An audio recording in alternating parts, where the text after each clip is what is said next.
Kita tuh kadang-kala kurang bersyukur. Kristen tuh enak loh. Ibadahnya cuma seminggu sekali. Saudara sepupu kita 5 kali. Kenapa kita kebaktian seminggu sekali? Tahu nggak kenapa? Karena bayarnya 10%. Itu berhubungan, saudara-saudara. Makanya saya tidak pernah tertarik perdebatan tentang perpuluhan. Orang kalau nggak mau bayar perpuluhan, nggak apa-apa. Semua hamba-hamba Tuhan yang bilang nggak usah bayar perpuluhan, nggak apa-apa. Bayar 2,5. Nggak usah 10%, 2,5. Tapi sembayangnya 5 kali sehari. Iya dong, enak aja. Udah cuma 2,5 mau seminggu sekali. Beda kelas. Dari mana masuk gereja langsung masuk. Kita orang Islam diajarin bersih sebelum sembahyang, cuci semuanya. Saya bilang lu 2,5. Gue 10%, bukan berarti gue jorok. Disucikan oleh darah Yesus. Nggak usah tepok tangan. Coba lihat kan, mana ada mualaf pintar? Kan bodoh semua. Kebodohan mereka nampak, lihat kalau mereka boleh bertanya kan. Lihat kemarin debat itu. Mualaf, mantan pendeta, tidak tahu Maria Magdalena itu bukan ibu Yesus. Itu gobloknya kan keterlaluan tuh. Anak sekolah minggu saja tahu itu. Coba itu tanya mana Ibrani. Tanya tuh dia tahu tuh Maria Magdalena tuh bukan ibu Yesus. Tapi mualaf mantan pendeta bisa anggap. Itu kan gobloknya keterlaluan. Mantan pendeta. Tinggalkan gerejanya. Sekarang istrinya yang ambil alih. Ganti dia jadi pendeta. Tapi tanya. Yesus tidak bangkit karena tanda Yunus. Yunus tidak mati. Berarti Yesus tidak mati. Bapak ini mualaf. Saat kami duduk di coffee shop itu, gembalanya belum sempat ngomong, "Shalom Vano, Anda gimana kabarnya?" Gembala langsung bilang gini, "Vano, Anda, kalian berdua jadi TO." Saya bingung, saya tanya, "Maksudnya jadi TO gimana Om?" "Iya Vano, ini kalian berdua jadi TO mau dibunuh." Saya makin kaget, saya tanya lagi, "Maksudnya mau dibunuh gimana Om?" "Jadi gini Vano, ada beberapa orang atau ada sekelompok orang yang beranggapan karena istri saya ini memutuskan untuk mengikuti Yesus Kristus, maka hukum mereka istri saya ini darahnya halal untuk diminum." Dan gak sampai situ, gembalanya juga ngomong, "Dan tadi malam sebelum kami menjemput kalian berdua, kami sudah menemukan ada bom di bawah panggung tempat kalian akan KKR malam hari ini." Di saat itu harusnya kalian berdua panik, di saat itu harusnya kalian... Assalamualaikum warahmatullahi wabarakatuh. Berjumpa lagi dengan Jadid HMC ya, channel yang mengedukasi dan menghibur. Kembali kita akan menghadirkan sekaligus menjelaskan kepada teman-teman di luar sana sebenarnya bagaimana itu mualaf dan bagaimana fitnah yang dibuat oleh para pembenci Islam. Kita lihat setiap hari tidak ada bosan-bosannya mereka membuat konten-konten yang menghina, menghujat agama Islam. Mereka membuka komal 24 jam teman-teman.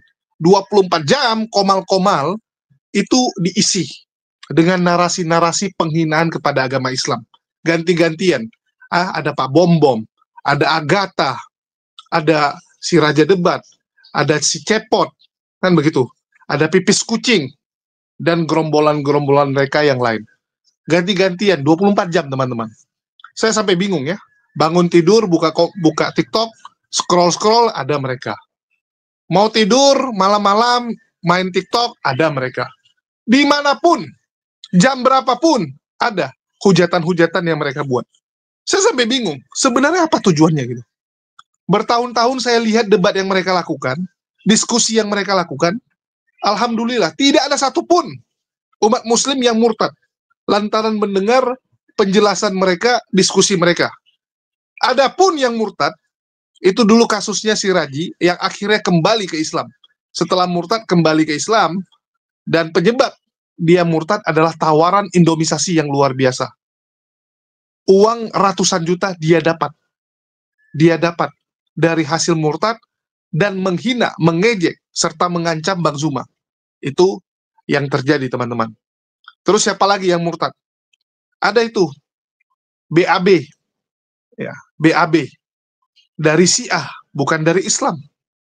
Bukan dari Islam. Begitu juga dengan PPJ yang konon katanya. Saya nggak tahu apakah benaran sudah murtad atau tidak. Tetapi yang pasti PPJ sudah mendatangi gereja setiap hari Minggu. Hari Minggu datang ke gereja. Bisa jadi sudah murtad. Itu pun orang dari Syiah. Itu pun lantaran apa? Lantaran butuh makan. Lantaran butuh makan. Di sebelah dijanjikan, diberikan garansi, diberikan tempat tinggal, diberikan uang saku. Yang penting apa? Muncul di TikTok, muncul di medsos untuk menyerang para apologet Islam. Jadi mereka dipakai untuk melawan apologet Islam yang sudah tidak sanggup dihandle oleh apologet Kristen. Sudah tidak sanggup mereka handle, sudah tidak sanggup mereka lawan secara diskusi ilmiah. Karena terbukti, setiap diskusi-diskusi yang ada orang mualaf. Sudah tidak terhitung berapa banyak orang yang mualaf gara-gara menonton debat. Kan begitu. Gara-gara nonton debat, semua orang akhirnya memutuskan mualaf. Itu fakta yang nggak bisa dibantah. Bahkan Esra Soru saja, itu terdiam. Esra Soru saja, seorang pendeta, mengakui. Apa yang diakui? Dia bilang, kok bisa ya? Saya debat-debat, ada yang mualaf. Saya debat-debat dengan Kodondi, ada yang mualaf.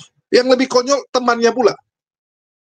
Teman pelayanannya, teman satu sekolah STT-nya, juniornya, satu pelayanan, jadi mualaf. Belum lagi guru-guru yang lain. Guru-guru STT juga mualaf. Guru S2 mualaf juga. Itu membuat dia pusing. Membuat dia pusing, teman-teman. Asmiranda, seorang artis, digunakan untuk keliling dari satu tempat ke tempat yang lain. Dari satu gereja ke gereja yang lain. Memberikan kesaksian. Kalau kesaksian tentang iman Kristennya masih mending. Ini kesaksian menjelek-jelekkan agama lamanya. Dia bilang apa? Di agama lamanya, ngeri. Orang yang keluar dari agama lamanya atau murtad, itu dihalalkan darahnya. Coba dicek. Dari sejarah Indonesia berdiri, ada nggak orang yang murtad, itu darahnya dihalalkan, diminum, dibunuh? Ada nggak? Nggak ada. Kalau mereka kan selalu membuat fitnah apa? Ada tuh yang murtad dipenjarakan. Yusuf Roni masuk penjara. Halo! Silakan kamu cek beritanya, silakan kamu cek ke kantor polisi kalau perlu. Yusuf Roni masuk penjara karena apa? Karena murtad? Enggak. Karena membuat berita bohong tentang Islam. Ini yang kalian harus tahu. Saifuddin Ibrahim itu dijadikan DPO, dijadikan tersangka karena dia murtad atau karena dia menghujat agama Islam. Coba saya tanya. Jadi hentikanlah narasi-narasi kebohongan dan jangan mau tertipu. Zaman sekarang ini terbalik-balik. Orang ini makin hari makin error. Nora, mereka bilang DPO. Bang Zuma, mereka fitnah, melarikan diri. Tidak hadir di panggilan. Yang jelas-jelas tidak hadir, yang jelas-jelas melarikan diri, seperti Saifuddin, Paul Jang, ya, Sob Katul, itu nggak mereka bahas. Nggak mereka sebut, mereka bilang pahlawan. Wah, pahlawan. Termasuk Agatha, pahlawan. Ini kan konyol. Mereka yang memberikan stempel jadinya, udah ngalahin pemerintah sekarang. Polikarpus udah ngalahin pemerintah. Mereka yang menentukan orang, siapa yang bersalah, siapa yang tidak. Segala cara mereka melakukan kriminalisasi. Supaya terjadi kriminalisasi. Ngeri, teman-teman. Dan saya sudah merasakannya, karena saya pernah jadi korban upaya tersebut. Dan saya tahu betul bagaimana cara-cara Polikarpus ini. Sekali lagi ya, Polikarpus, teman-teman. Kalau Kristen nggak gini. Saya tahu betul Kristen gimana. Karena saudara saya, teman-teman saya banyak yang Kristen. Dan saya dari sana juga. Saya tahu bagaimana kelakuan teman-teman Kristen. Nggak seperti itu. Orang Kristen damai kok, aman kok. Nggak ada yang seperti itu. Ini Polikarpus. Berkali-kali saya katakan, ini Polikarpus. Bukan kekristenan. Dan kita akan tampilkan, teman-teman, kisah Hidayah dari seorang penginjil. Nah, ini supaya yang namanya Esra Soru, ya, namanya Mel Atok, Polycarpus, Asmirandi gitu ya, tahu gitu. Orang kalau udah ngerti, udah belajar, benar-benar belajar ya, bukan hanya kelas, ya datang seminggu sekali, terus ngasihnya 10%, merasa sudah ahli surga, merasa sudah dapat tiket, pasti masuk surga. Nah, bukan yang kelas gitu, tapi kelas orang yang benar-benar belajar, benar-benar melakukan studi, perbandingan antara dua agama, antara Islam Kristen. Apa yang terjadi? Mualaf, teman-teman. Mualaf. Inilah yang terjadi kepada salah satu misionaris yang bernama Aida. Ya, Bu Aida ini menjadi mualaf setelah mengkaji. Karena dia mau buat buku perbandingan. Ya. Buku antara Islam dan Kristen. Persamaan Islam dan Kristen dengan tujuan supaya gampang masuk ke orang-orang Islam. Karena dia misionaris. Dia ingin pengaruhi dengan mencari tahu nih. Mencari tahu apa persamaan, supaya nanti gampang ngomongnya. Kan begitu. Tapi apa yang terjadi, teman-teman? Yang terjadi malah dia mualaf. Dia mualaf. Ya, kita dengarkan dulu bagaimana kesaksiannya. Saya asli Manado. Manado memang ya. Kemudian dari keluarga memang keluarga asli Kristen. Kristen. Ya, jadi memang semua Kristen, Oh, tidak begitu. ada sama sekali Islam di keluarga saya, tidak ada memang. Jadi praktis Ibu Aida sendiri? Ya. Satu keluarga? Atau ada yang lain juga menyusul mengikut? Tidak, Ya, belum. Insya Allah. Oh iya, doa ya. Amin, ya Allah, Iya. amin. Iya, karena hidayah ini perlu penguatan perjuangan ya. Ya, itu. Kalau kita bisa, ini Ibu Aida punya jejak digital perjalanan sampai mendapat Islam itu seperti apa kira? Iya, jadi mungkin awalnya ya karena kehidupan saya dengan keluarga saya memang di lingkungan yang Kristen, 100% Kristen. Jadi memang tidak ada sama sekali Muslim di lingkungan kehidupan saya. Memang ya, di komunitas lingkungan yang 100% Ya, Kristen. Jadi yang saya biasa lihat Islam itu di TV saja kebanyakan. Oh, lihat, dengar di TV saja. Iya, jadi lihat ada yang pakai jilbab, pakai pakaian yang tertutup.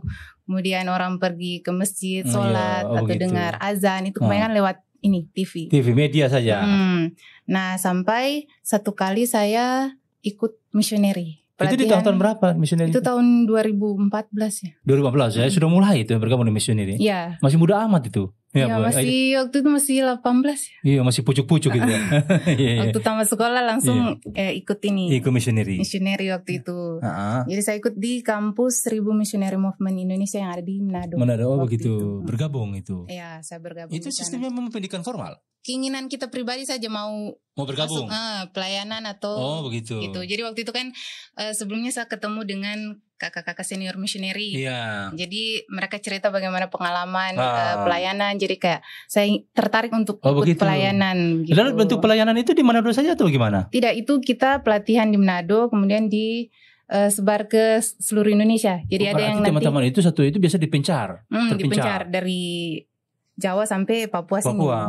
Begitu. Jadi dikirimnya itu dua orang. Dua orang? Dikirim setelah pelatihan itu di kampus misioneri. Berapa lama bentuk pengembelengan di misioneri itu? Itu sekitar 2 bulan ya. 2 bulan, 3 bulan, 2 bulan. 2 bulan, begitu ya. Pelatihan di sana, jadi saya ikut 2 kali, 1 tahun pertama untuk Kristen. Untuk Kristen tapi lebih ke yang bergereja hari Minggu. Oh begitu. Saya kan ini gerejanya hari Sabtu ya. Sabtu ya. Jadi ini lebih khusus 1 tahun pertama itu ke yang bergereja hari Minggu. Hari Minggu, oke. Jadi di situ kita pelatihan, belajar Alkitab, kemudian cara mendekati orang-orang seperti itu lewat kesehatan. Tapi khusus memang berarti ada spesifikasi? Tidak, di satu pelatihan itu memang diajarkan semuanya. Tapi kemudian Ibu Aida konsentrasi ke bagian kesehatan? Tidak, itu digabung semua. Oh, gabung semua. Jadi ceritanya kita kan untuk menginjil. Iya.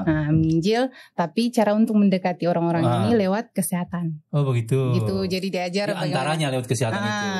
Jadi diajar untuk ini tensi darah. Kemudian cek ini gula darah, kolesterol. Tapi Ibu Aida punya background kesehatan atau bagaimana? Tidak, diajar memang di situ. Waktu training itu. Waktu itu. Jadi memang kita semua diajar. Lengkap ya. Lengkap. Jadi itu cara pendekatannya. Cara pendekatannya. Terus di sana dilatih 2 bulan, kemudian 10 bulan saya dikirim ke Wasior Teluk Wondama pertama. Pertama saya masuk ke Papua. Ya. Oh, subhanallah. Jadi saya dengan partner saya disebut partner. Ada yang di Jawa, ada yang di Kalimantan, Sulawesi. Jadi disebar pokoknya semua. Nah itu setelah 1 tahun itu ditamatkan, terus ada lagi kegiatan pelatihan senior missionary. Oh naik kelas lagi nih? Tapi terserah mau ikut gabung lagi atau tidak, gitu terserah. Nah waktu itu saya kebetulan ingin lagi untuk pelayanan. Tapi ini lebih ke Muslim. Oh gitu, sasarannya, targetnya nih? Targetnya pelayanan kesehatan ke Muslim. Ke Muslim. Okay. Ceritanya penginjilan. Nah jadi di pelatihan ini selama 2 bulan sama lagi. Di sini kita disuruh untuk menghafal. Mulai dari sini mulai menghafal ayat-ayat Al-Quran. Sempat menghafal juga ayat Al-Quran? Iya, padahal ini masih di pelatihan. Masih di missionary ini. Sudah menghafal ayat Al-Quran. Iya. Saya kalah kalau begitu. Iya, tapi maksudnya masih yang ayat-ayat pendek saja begitu. Nah, waktu di Wasodoro itu berapa lama? 10 bulan. Jadi genap 1 tahun, 2 bulan di pelatihan, 10 bulannya langsung dilanjut. Langsung maju kembali itu naik senior, masuk senior. Masuk senior, terus lanjut untuk ini. Kalau senior biasanya ke Muslim memang. Pelatihannya untuk targetnya ke Muslim. Pelayanan kesehatan ke Muslim. Ya misinya supaya mereka bisa tertarik begitu kan? Ya seperti itulah misinya. Memang misinya Ibu Aida sebenarnya bagaimana mereka tertarik dengan agama saya kan begitu? Iya begitu. Nah, jadi di pelatihan itu disuruh hafal ayat-ayat Al-Quran. Terus saat makan disuruh untuk kita ini baca doa makan. Doa makan. Jadi setiap kita makan di meja makan, semua yang ikut senior missionernya pelatihan ini, dia sebelum makan makanan di depan harus berdoa dulu. Bismillahirrahmanirrahim. Ya. Allahumma barik lana fima razaqtana wa qina azabannar. Jadi gitu. Jadi sebelum makan sudah hafal doa makan. Ya, ayat-ayat pendek. Karena ini mau pendekatan dengan target ini kan? Ya, ceritanya seperti itu. Nah, jadi sudah setelah pelatihan selesai, saya dikirim ke Jogja. Waktu itu dengan partner saya yang baru lagi. Nah, di sanalah mulai pelayanan, kita dekati orang-orang di sana, orang-orang Muslim di sana. Jogja itu posisinya di mana? Di Bantul. Di Bantul waktu itu. Tapi ada juga di Desa Ngenta. Jadi ada di Bantul, spesifikasinya. Desa Usut. Ada di Bantul, ada juga yang di Desa Ngenta. Jadi kadang kita ke Ngenta begitu. Oh, gitu. Nah, setelah itu pelayanan di sana, mulai bergaul dengan orang-orang Muslim di sana. Karena komunitas Muslim yang didatangi ini. Iya, memang. Dengan misi kesehatan. Misi kesehatan. Pelayanan kesehatan. Jadi kita bawakan itu pemeriksaan kesehatan gratis. Iya. Dan ajak untuk bisa berdoa menurut agama kami sebelumnya waktu itu. Oh begitu. Tapi ada padahal hafal doa Islam juga. Iya. Tapi ajak mereka doa agama sebelumnya. Iya seperti itu. Jadi setiap perawatan suruh berdoa gitu. dulu. Jadi setelah periksa apa-apa, cerita-cerita, bisa kita berdoa menurut agama kami gitu. Jadi ajak mereka itu sebagai kayak pendekatan mungkin untuk perkenalkan kalau ini Kristen gitu, seperti itu. Ada perhatian juga begitu ternyata.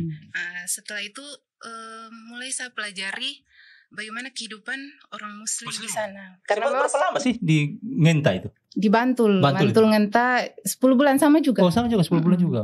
Sama juga 10 bulan. Tapi itu masih muda sekali kalau gitu ya. Iya, memang sudah bergerak gitu ya. Ditujukan untuk orang-orang muda ikut misioneri itu memang. Biasa. Iya. Nah, di sana saya mulai belajar banyak tentang kehidupan orang-orang Muslim. Dan selama ini yang saya pikir orang Muslim ini mungkin hal-hal negatif ya. Iya, pikir negatif. Teroris lah atau apa begitu. Dan ternyata mereka tidak seperti apa yang saya bayangkan selama ini.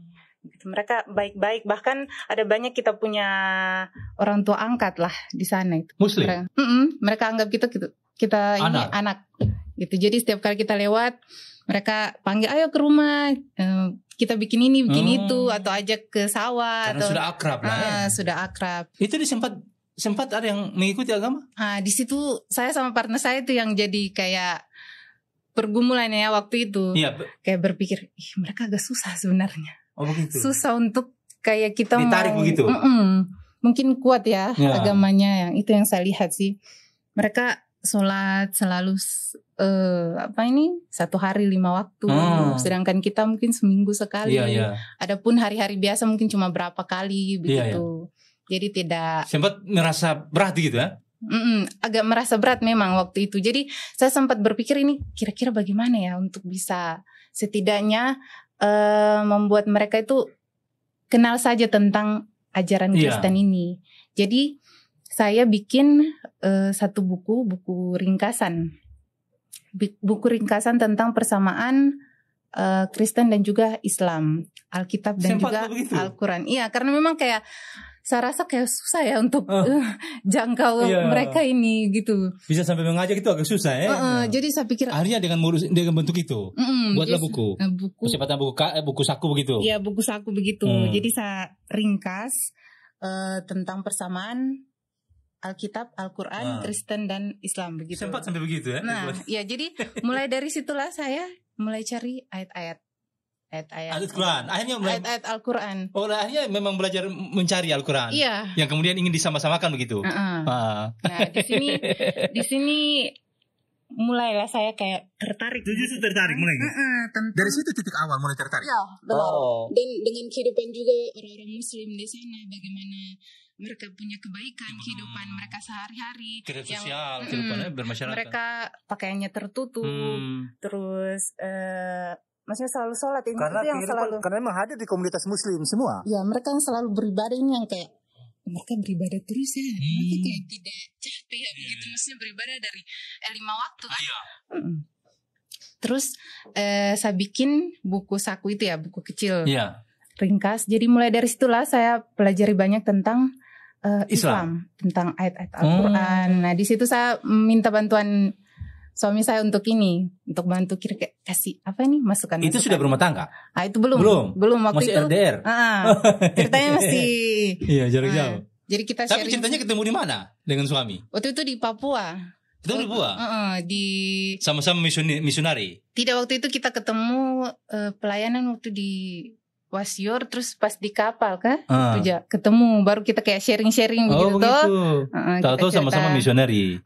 Begitu. Jadi kita cerita-cerita, berbagilah pengalaman apa-apa, situ mulai kenal.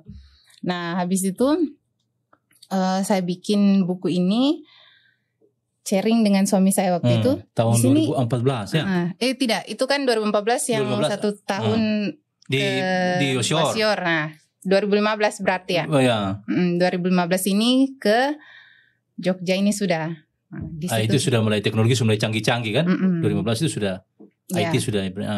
Jadi mulai cari referensi-referensi tentang ayat-ayat Al-Quran, tentang ajaran-ajaran Islam itu seperti apa. Dan mulai dari situ sebenarnya saya mulai, ternyata banyak hal yang diajarkan oleh agama Islam ini yang dicontohkan oleh Yesus di dalam Alkitab.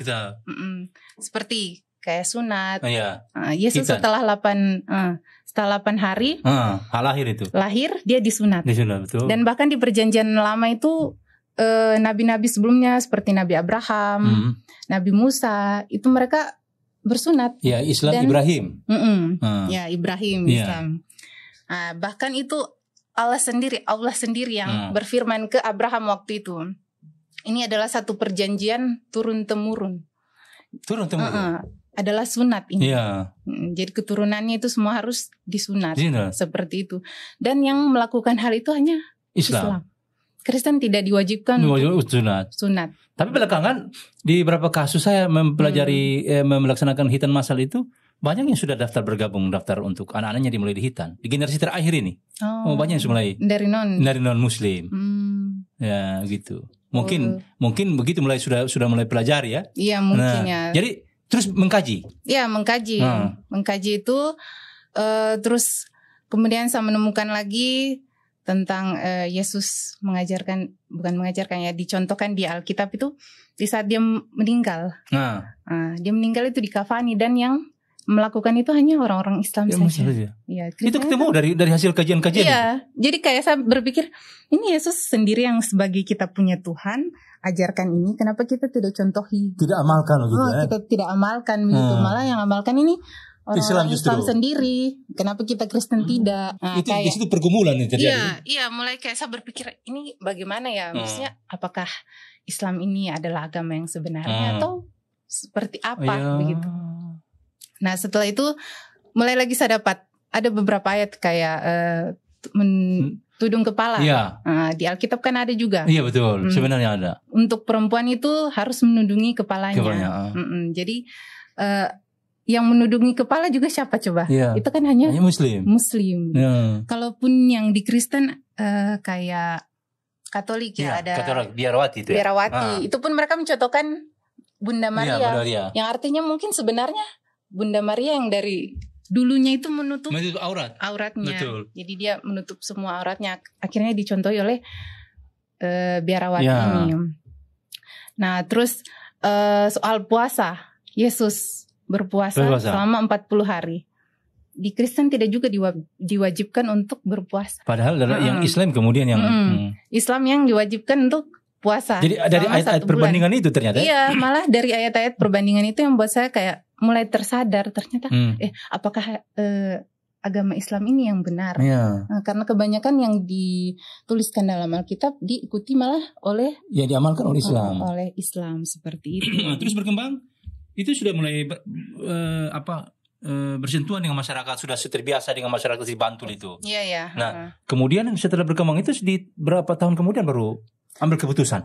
Setahun pergumulan. Setahun setelah tamat itu, kemudian mulai bergumul lah sendiri ceritanya kayak di pikiran saya. Berpikir, aduh ini seperti apa? Dan mulai sharing kan dengan suami saya waktu itu. Kita ini bagaimana soal agama ini? Kita cari sendiri di Al-Quran mengenai ceritanya kita mau persamaan. Malah kita temukan ayat-ayat yang sebenarnya mengajarkan kita harusnya seperti itu yang Yesus tunjukkan di dalam. Harus diamalkan itu. Iya, seperti itu. Ya. Nah, setelah itu pas di rumah yang jadi saya punya kayak keresahan. Atau masih di Jogja ini? Masih di Bantul ini? Tidak, setelah selesai. Selesai itu kembali ke Manado lagi? Ya, kembali ke Manado. Kembali ke Manado ini pas di rumah itu kan ceritanya harus beribadah lah. Iya. Ya kan? Harus beribadah. Apalagi mission kan pasti beribadah. Iya. Itu contoh ceritanya kan? Iya, dan di di kampung saya yang pertama ikut misioneri. Jadi ceritanya anggota-anggota jemaat gereja itu merasa saya ini yang luar biasa awal-awal ikut ini jadi harusnya berikan contoh yang baik seperti itu. Nanti setelah itu baru ada adik-adik yang bisa lain mengikuti lah gitu, harapannya begitu. Jadi itu kayak waktu saya mulai mulai percaya bahwa agama Islam lah yang benar. Itu saat saya mau masuk gereja itu kayak berpikir aduh bagaimana ini? Saya ke gereja ini saya mau sembah siapa? Gitu. Sempat bertanya begitu? Iya, kayak aduh bagaimana ini? Padahal ini sudah kembali di keluarganya. Sudah kembali ke keluarga ceritanya. Jadi kayak mau ke gereja, saya mau berdoa ke siapa gitu. Sedangkan yang saya sudah tahu. Tapi sharing terus dengan calon suami berjalan terus waktu itu? Iya, waktu itu. Sharing. Tapi sama-sama belum masuk Islam? Belum, waktu itu masih belum. Nah, setelah itu kita sharing-sharing kan selama itu. Habis itu kita berpikir tuh bagaimana kira-kira supaya kita bisa masuk ini Islam maksudnya, tapi jangan sampai banyak kendala atau bagaimana begitu. Iya. Nah, tapi sebelumnya itu kita masih simpan. Masih pendam nih. Masih simpan. Cuman kayak dalam hati itu sudah mulai bergolak ini. Bergejolak kayak kita harus bagaimana ini. Kita mau cari tempat di mana untuk kita bisa menyampaikan keinginan ini. Iya, menyampaikan keinginan. Karena memang di sana kan tidak ada lokasi, ada yang mendukung kan karena lingkungan ya. Nah, ini bagaimana kiatnya itu kira-kira? Jadi sudah kan selama 1 tahun itu kita menikah dulu. Kita menikah dulu dan waktu itu sempat menikah di Manado. Ya, baru habis itu suami pergi ke Sorong. Oh, duluan. Tinggalkan. Ya. Tapi keluarga tidak tahu ini, belum tahu. Belum. Dia masih ke Sorong dulu duluan. Nah, saat saya di gereja kan disuruh biasanya untuk bawakan pelayanan lah. Pelayanan. Bawakan pelayanan. mungkin bawakan khutbah atau apa, atau berdoa. Jadi yang biasanya saya sebut nama Tuhan Yesus bisa ganti jadi Tuhan Allah. Gitu. Oh begitu.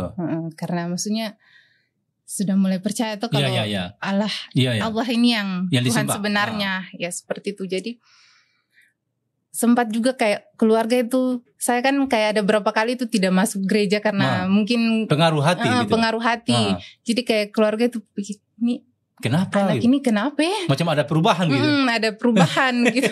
Mungkin ini sudah ada kemasukan setan atau apa gitu. Jadi setelah itu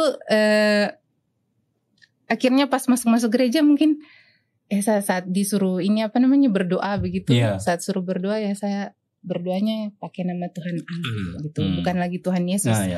Dalam hati saya niatkan, ya Tuhan ini saya doa kepadamu ya, Tuhan Allah ini, Allah ini sendiri, bukan kepada Yesus. Iya, ini baru namanya cerdas teman-teman. Ini baru cerdas, bukan nampak sosok goib, kakinya kotor, pakai kolor, sosok cahaya, ya, bukan yang seperti itu teman-teman. Nggak laku kalau di Islam yang begitu. Nggak laku, mohon maaf.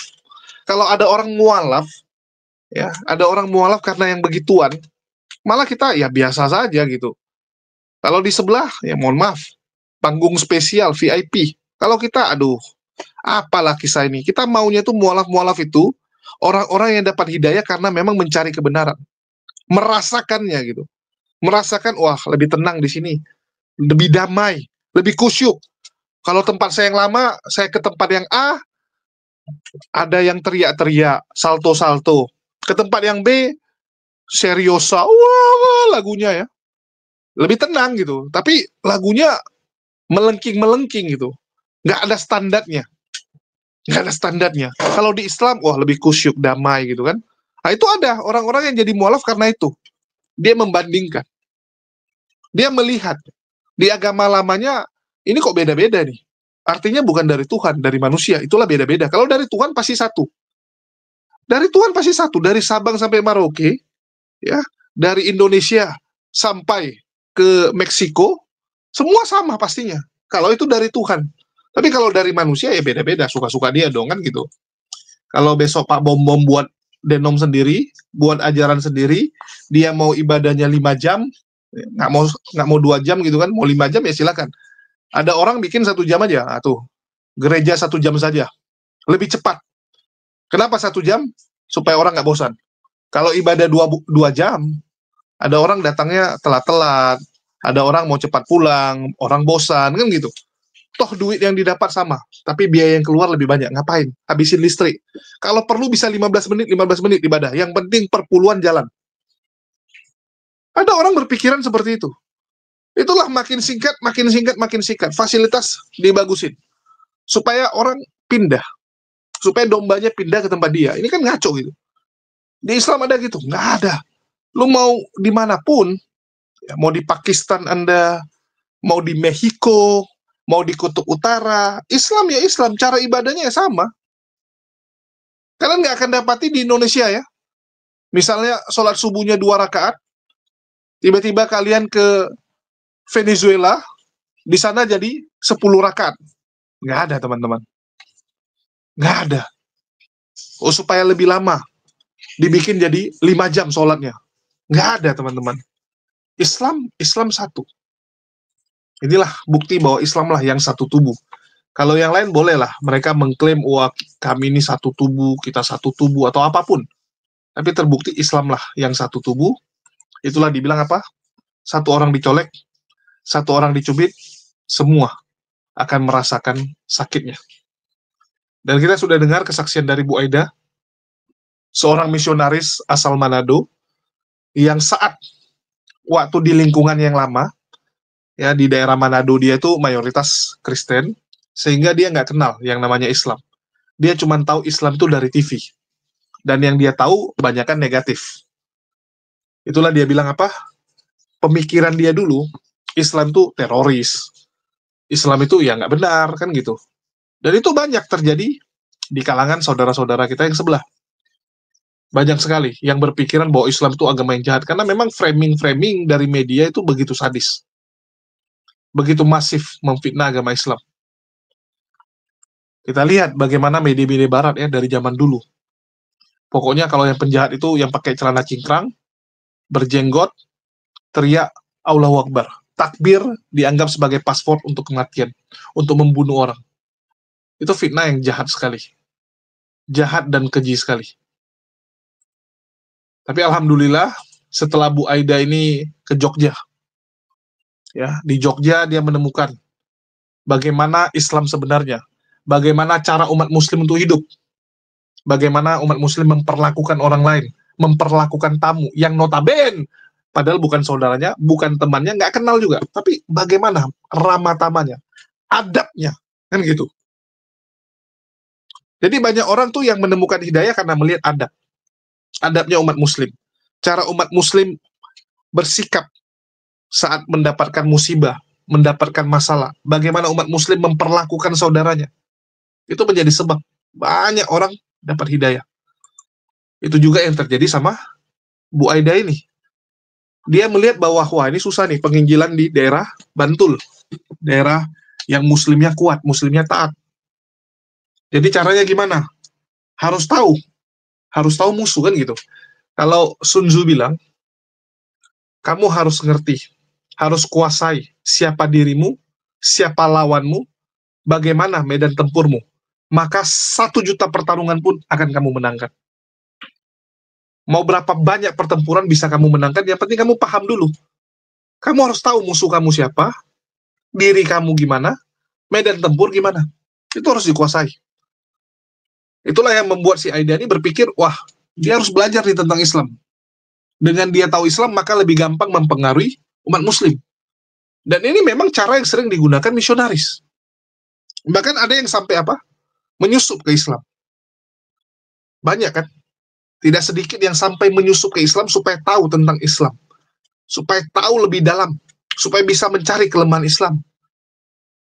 Bisa dibilang ya seperti mata-mata lah. Kan gitu, mata-mata yang disusupkan ke dalam supaya menghancurkan dari dalam. Nah, gitu. Jadi karena Bu Aida ini belajar, ingin membuat buku saku tentang persamaan. Karena mereka sering nih, misionaris itu sering sekali menyamakan. Oh, ini ceritanya kan sama nih. Ada Adam, ada Musa, ya, ada Ibrahim.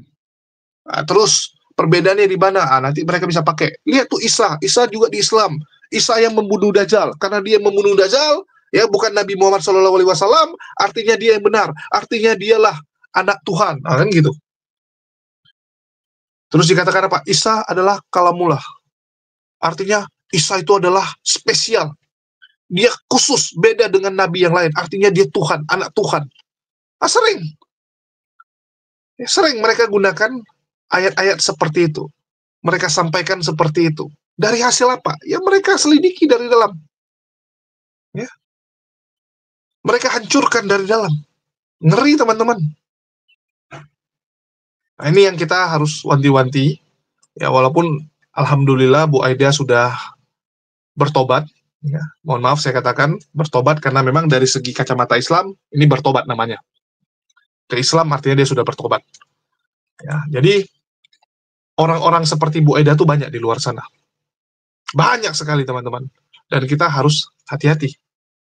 Harus hati-hati sekali menghadapi orang-orang yang sampai belajar Islam supaya bisa memurtadkan saudara-saudara kita. Terbukti, pasukan murtadin itu pasukan khusus kalau di tim misionaris. Karena dianggap mereka paham Islam. Mereka paham Islam, jadi mereka dapat posisi spesial. Mereka jadi pasukan khusus. Itu sudah kita buktikan dari kesaksian-kesaksian mantan-mantan murtadin. Bagaimana mereka dipakai untuk menghancurkan Islam. Nah, jadi hati-hati sekali kita. Ya, wanti-wanti nih buat teman-teman. Jangan kita muslimnya malah kalah. Ya, kalah pengetahuan Islamnya dari misionaris-misionaris ini. Ini gawat. Kalau mereka lebih ngerti dari kita, gampang kita dikecoin. Coba lihat. Anak kecil itu gampang ditokoin, gampang ditipuin oleh orang yang lebih besar. Anak SMA bisa nipuin anak SD. Kenapa? Karena anak SMA lebih banyak tahu. Tapi kalau anak SD-nya lebih pintar, anak SMA-nya pasti babak belur. Ada juga kan, anak SD-nya pintar, anak SMA-nya sok-sok mau ngajari, sok-sok mau ngibulin, dibongkar semua. Karena yang anak SD ini lebih pintar. Nah, itulah kita. Harus kita lebih tahu, teman-teman. Jangan sampai kita dibodoh-bodohin oleh para murtadin-murtadin ini, bahaya. Dan kita bersyukur ya, Bu Aida mendapatkan hidayah setelah belajar. Dan karena memang kalau orang udah belajar tuh rata-rata mualaf. Sudah banyak sekali orang-orang yang mencari kelemahan Islam dengan belajar Islam. Terakhir jadi mualaf. Sudah tidak terhitung. Pastor, pendeta. Belajar Islam dia. Tujuan belajar Islamnya mau cari kelemahan. Mau cari kejelekan. Endingnya mualaf. Endingnya mualaf. Banyak sekali seperti itu. Tapi kalau dari yang Islam, mohon maaf. Setelah belajar yang sebelah, ada nggak yang jadi murtad? Coba saya tanya, ada nggak? Gara-gara dia melakukan perbandingan, nggak jadi murtad. Misal Unirifa nih, mempelajari Bible. Unirifa, ya jadi murtad. Nggak ada kan cerita gitu. Ustaz Wafi, Nandar, Bang Zuma gitu kan. Wah, mereka kan tahu sekali Bible, belajar sekali tentang Bible. Bahkan kadang-kadang Bang Zuma tuh bisa bahas ayat-ayat yang kita aja pun nggak pernah mikir ke situ, nggak pernah baca juga gitu. Nggak pernah baca gitu. Artinya Bang Zuma tuh memang selidiki betul ajaran Bible. Apakah bisa jadi murtad? Belum pernah. Alhamdulillah kita belum pernah menemukan orang murtad karena itu. Ya, itu sih yang mau saya sampaikan di sini. Sekian dari saya, dan makasih nih buat teman-teman semua yang udah nyimak dan mendukung channel ini. Dan sekali lagi saya umumkan juga ya, jangan lupa tanggal 24-25 ada Hari Mualaf Sedunia, yang kalau di Makassar itu dirayakan di Rumah Hobbit, tempat Bang Zuma, sedangkan yang di Jakarta itu dirayakan di Ragunan. Bagi teman-teman yang mau tahu informasi atau mau ikut berpartisipasi, bolehlah menghubungi saya juga. Ya, panitianya si Kores sebenarnya sama Bang Sincan, kalau saya bagian bantu-bantu saja. Oke, sekian dari saya. Makasih buat teman-teman semua yang udah nyimak dan mendukung channel ini. Makasih buat semuanya. Di akhir kata saya ucapkan, wassalamualaikum warahmatullahi wabarakatuh. Sampai jumpa di konten-konten kita berikutnya.